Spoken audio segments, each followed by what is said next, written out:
Assalamualaikum warahmatullahi wabarakatuh.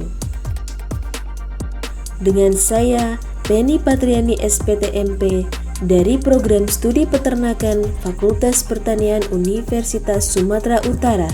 Pada kesempatan kali ini, kita akan mempelajari potensi limbah pertanian sebagai pakan ternak di wilayah tropis. Agar lebih jelas, mari kita lihat video berikut ini. Pakan merupakan salah satu faktor terpenting dalam kegiatan budidaya peternakan, baik ternak ruminansia maupun ternak unggas, dan menjadi komponen terbesar dari biaya produksi ternak, yaitu mencapai 60 hingga 80% dari keseluruhan biaya produksi. Efisiensi terhadap pengolahan pakan sangat penting guna menekan biaya pakan. Salah satu cara yang dapat dilakukan adalah dengan mengganti bahan pakan yang relatif mahal dengan bahan yang relatif murah, namun tetap memperhatikan nilai gizi dan ketersediaan bahan pengganti. Limbah adalah sisa atau hasil ikutan dari produk utama limbah.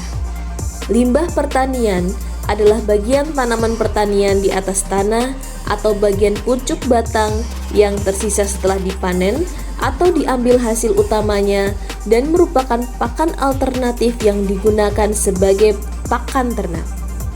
Berbagai hasil ikutan pertanian dapat dijadikan sebagai sumber bahan pakan baik untuk ternak ruminansia maupun ternak unggas.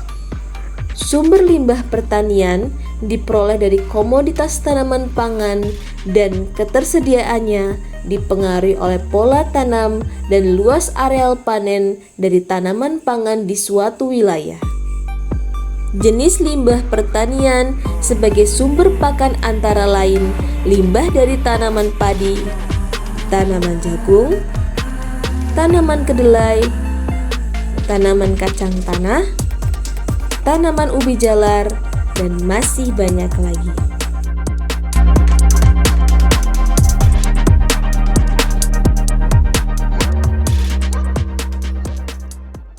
Jerami padi merupakan hasil sampingan dari tanaman padi tanpa akar yang tersedia dalam jumlah banyak sehingga menjadi limbah. Jerami segar jumlahnya melimpah setelah bulir padinya dirontokkan.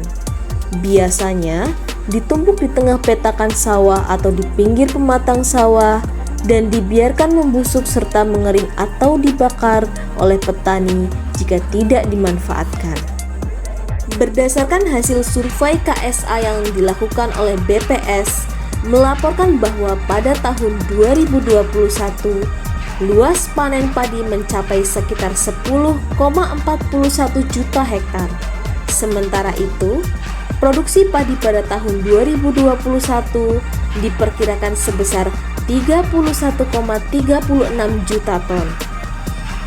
Menurut Balai Pengkajian Teknologi Pertanian Sulawesi Selatan, jerami yang dihasilkan dari tanaman padi adalah sebesar 55,6% dari total hasil padi. Sedangkan gabah hanya 44,4% dan dari gabah tersebut hanya 65% yang menjadi beras. Sedangkan sisanya berupa sekam dan dedak. Limbah jerami dan sekam telah digunakan sebagai bahan bakar, kemudian abunya digunakan sebagai pupuk. Selanjutnya, jerami dapat dalam hal tersebut, jerami padi memiliki potensi untuk dimanfaatkan sebagai pakan alternatif bagi ternak ruminansia seperti sapi dan kerbau. Sebagai pengganti rumput, terutama bagi ternak di daerah tropis seperti Indonesia karena produksi yang melimpah serta harganya yang relatif murah. Jerami padi memiliki kandungan mineral yang cukup lengkap seperti fosfor, kalium, zinc, sulfur, silikon, magnesium, kalsium, zat besi, mangan, dan tembaga.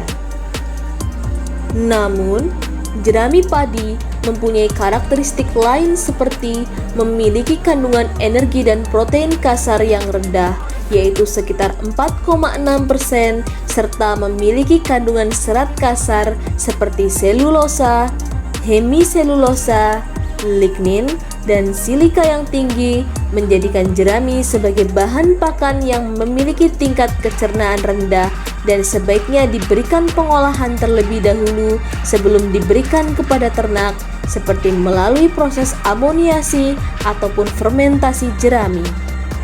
Berdasarkan penelitian oleh ELA 2015 melaporkan bahwa jerami padi yang tidak mengalami pengolahan mengandung 31,87% berat kering, 5,21% protein kasar, 1,17% lemak kasar, 26,78% serat kasar, dan 63,56% TDN.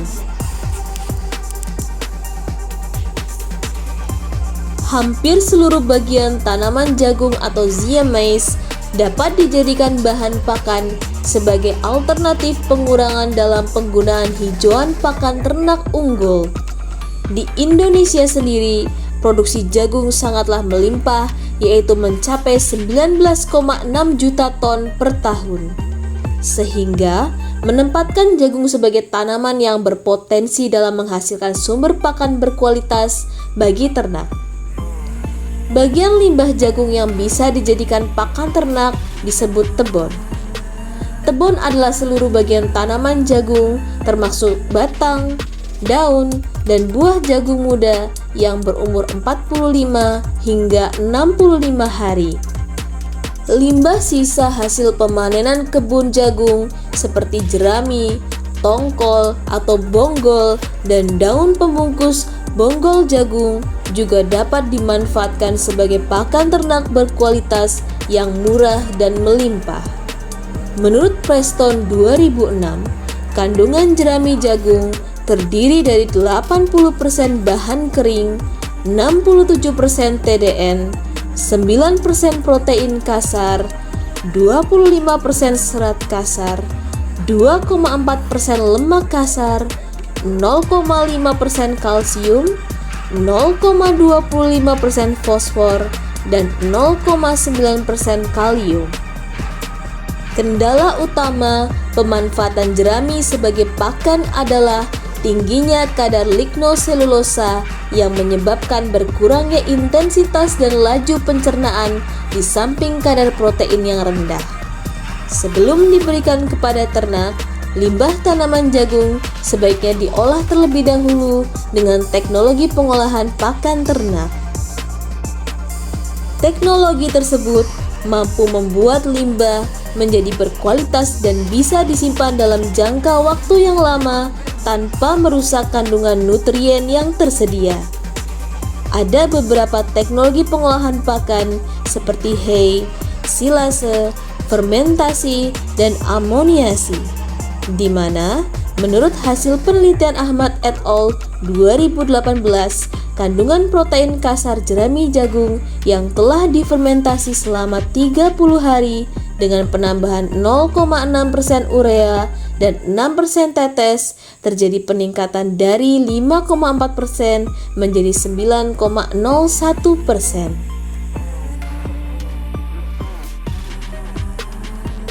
Jerami kacang tanah merupakan sisa pemanenan kacang tanah yang terdiri dari batang dan daun. Jerami kacang tanah sangat disukai oleh ternak ruminansia dan tergolong memiliki kandungan nutrien yang cukup tinggi.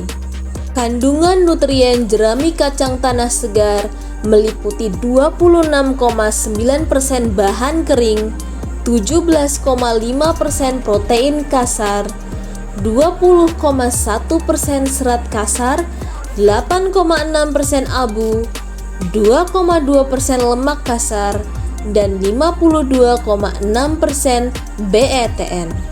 Sedangkan kandungan nutrien jerami kacang tanah kering yaitu 89,2% bahan kering, 12,8% protein kasar, 29% serat kasar, 8,5% abu, 1,9% lemak kasar, dan 47,8% BETN.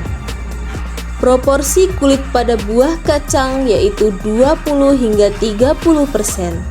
Ternak ruminansia dapat memanfaatkannya sebagai sumber pakan di mana kandungan kulit kacang tanah meliputi 90,5% bahan kering, 8,4% protein kasar, 1,8% lemak kasar, 63,5% serat kasar, 3,6% abu, 68,3% ADF, 77,2% NDF, dan 29,9% lignin. Daun kacang tanah merupakan sumber protein dan zat kapur sehingga sangat baik untuk pakan ternak. Akan tetapi, pemberiannya kepada hewan ternak tidak boleh dalam keadaan segar, ketika daun baru saja dipangkas, dan juga tidak boleh dalam jumlah berlebihan. Sebab, dalam hasil ikutan tanaman kacang-kacangan terdapat zat antinutrisi seperti saponin, tanin, dan lektin yang dapat mengganggu proses absorpsi zat nutrien dan menurunkan feed intake ternak. Jerami kacang hijau merupakan limbah pertanian tanaman kacang hijau atau Vigna radiata yang cukup potensial. Tanaman ini dapat tumbuh dan berkembang hampir di seluruh daerah Indonesia yang beriklim tropis. Baru sebagian kecil hasil pemanenan tanaman kacang hijau dimanfaatkan sebagai pakan ternak dan sebagian besar dibiarkan atau dibakar. Padahal, produksi kacang hijau di Indonesia menurut Badan Pusat Statistik pada tahun 2015 mencapai 271.463 ton. Menurut Bamualim dan Wirda Hayati 2006, rasio hasil panen dan limbah kacang hijau adalah 1:1,5, menjadikannya sebagai limbah pertanian yang berpotensi untuk dijadikan sumber bahan pakan bagi ternak ruminansia karena kuantitasnya yang melimpah. Menurut Yohanes et al. 2018, jerami kacang hijau mengandung protein kasar lebih tinggi dibandingkan jerami padi dan mengandung serat kasar yang lebih rendah, sehingga menyebabkan jerami kacang hijau lebih palatable dan disukai oleh ternak. Dalam jerami kacang hijau terkandung 21,93% bahan kering, 15,39% protein kasar, 3,59% lemak kasar, 26,39% serat kasar, dan 55,52% TDN.